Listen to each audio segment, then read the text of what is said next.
I just moved in, and the college girl across the hall reported me to the police, claiming I was stalking her out of twisted obsession and peeping on her while she showered. When the police showed up at my door, she was crying her eyes out, pointing her finger right at my nose and screaming, "Pervert! You've been using binoculars to spy on me every night! You even posted my photos online! I saw you! Those disgusting, leering eyes of yours make me sick!" The neighbors around us started pointing and whispering. Some even shoved me, calling me the scum of society. This creep should be chemically castrated. He looks so normal on the outside, but he's actually a peeping Tom. Facing their accusations, I removed the sunglasses from my face, revealing two deeply sunken, empty eye sockets. "Officer, tell me, how exactly does a blind man peep on anyone?" My voice wasn't loud, but it pierced through the chaotic air in that room like an awl. The neighbors who had just been shoving and cursing at me froze mid-motion. The middle-aged woman who'd been leading the charge stood there with her hand still raised in mid-air, forgetting to lower it. Every pair of eyes in the room locked onto my face, or more precisely, onto the two hollow, eyeball-less cavities where my eyes should have been. These were the permanent marks left on me 3 years ago, in a fire. The lead officer was experienced. His name was William. He froze for a moment, then furrowed his brow, his tone thick with impatience. "Don't lie to us. Whether you're really blind or not, we'll find out at the hospital." The girl across the hall, Mia Lee, paused her crying for a beat, then burst into even shriller sobs. "He's lying. He's just trying to get away with it. There's no way he can't see. He stands by his window watching me every night. Those eyes, those eyes." She seemed to want to describe my eyes, but the sight of my empty sockets scared her speechless. She just pointed at me, trembling all over. "Disgusting! This is so disgusting!" Her outburst stirred up the neighbors again. "Right! He must be faking it! These days, criminals will do anything. He'd even claim to be blind just to escape punishment." A young man even stepped forward indignantly, trying to grab me by the collar. "You scum! I'm going to teach you a lesson today." The police officer blocked him. "What are you doing? Everyone stay back. The police will handle this." He turned to me, his eyes still full of suspicion and disgust. "You're coming with us."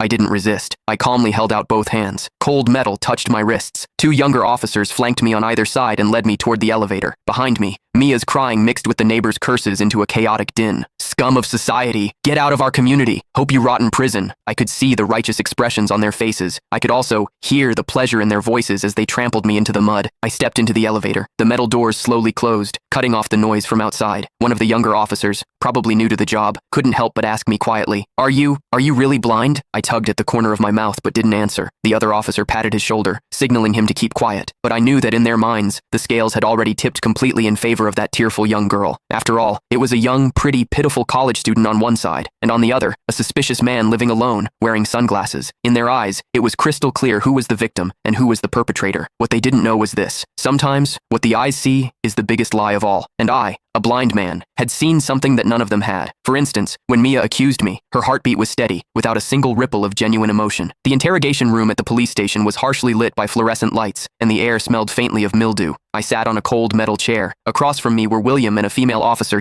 Click the link in my bio to get the full story for free.